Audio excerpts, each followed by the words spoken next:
Hello guys, আপনাদের সবাইকে স্বাগতম আমার নতুন একটি ভিডিওতে। আজকে আমি বানাবো ছোলার ডালের বা বুটের ডালের হালুয়া। এই হালুয়াটা কিন্তু অনেকভাবেই বানানো যায়, তবে আমার মতে আজকে যে রেসিপিটা দেখাচ্ছি এটা সবথেকে সহজ এবং এইভাবে বানালে হালুয়া সবথেকে বেশি মজা হয়। তো চলুন আর দেরি না করে শুরু করে দেওয়া যাক রেসিপিটা।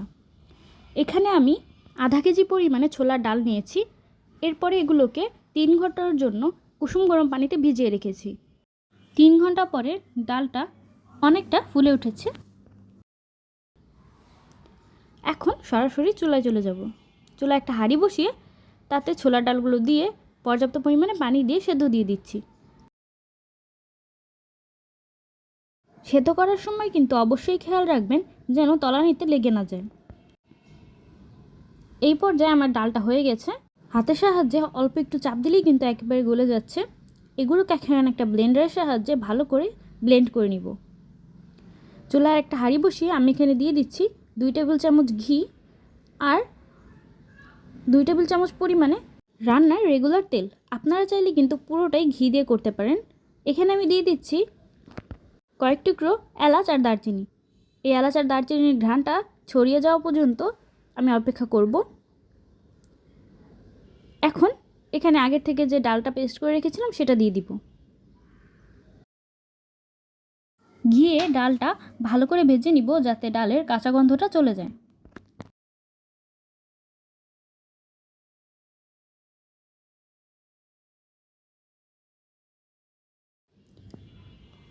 এটা কিন্তু অনবরত নেড়ে চেড়ে আমি রান্না করে নিচ্ছি।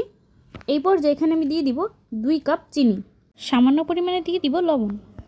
আধা কেজি ডালের জন্য আমি এখানে 2 কাপ চিনি নিয়েছি। আপনারা আপনাদের স্বাদ মতো বাড়িয়ে অথবা কমিয়েও নিতে পারেন। এখন এই চিনির সাথে ভালো করে এই ডালটাকে মিশিয়ে নিব। চিনি দেওয়ার পরে ডালটা কিন্তু কিছুটা লিকুইড হয়ে গেছে। ধীরে ধীরে এটাকে আমরা রান্না করতে থাকব।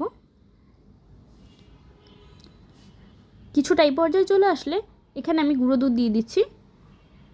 এই গুঁড়ো দুধের কারণে কিন্তু এই হালুয়ার টেস্টটা অনেক গুণে বেড়ে যায়। অবশ্যই চেষ্টা করবেন গুঁড়ো দুধটা দেওয়ার। অনবরত নেড়ে চেড়ে আমি হালুয়াটাকে রান্না করে নিচ্ছি। এই পর্যায়ে এখানে 1 চামচ পরিমাণে ঘি দিয়ে দিব। এই পর্যায়ে ঘি দিলে কিন্তু অনেক সুন্দর একটা ফ্লেভার আসে।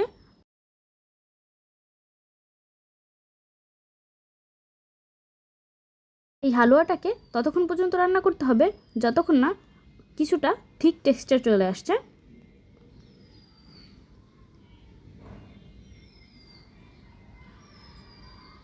দেখতেই পাচ্ছেন এখন কিন্তু এই হালুয়াটা প্যানের গাটা ছেড়ে এসেছে। এই পর্যায়ে হালুয়াটাকে আমি নামিয়ে নিব।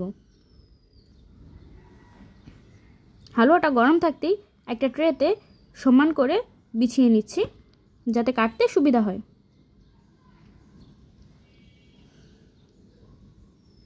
সমান করে এভাবে বিছিয়ে নেওয়ার পরে এখন যেভাবে আপনার পছন্দ সেভাবে শেপ দিয়ে নেবেন। আমি এইভাবে কেটে নিয়েছি। দেখতেই পাচ্ছেন হালুয়াটা কিন্তু দেখতে অনেক বেশি সুন্দর হয়েছে। এভাবে বাসায় একবার হালুয়া বানিয়ে অবশ্যই দেখবেন। ভিডিওটি ভালো লাগলে লাইক করে দিবেন আর সাবস্ক্রাইব করে আমাদের পাশেই থাকবেন। আল্লাহ হাফেজ।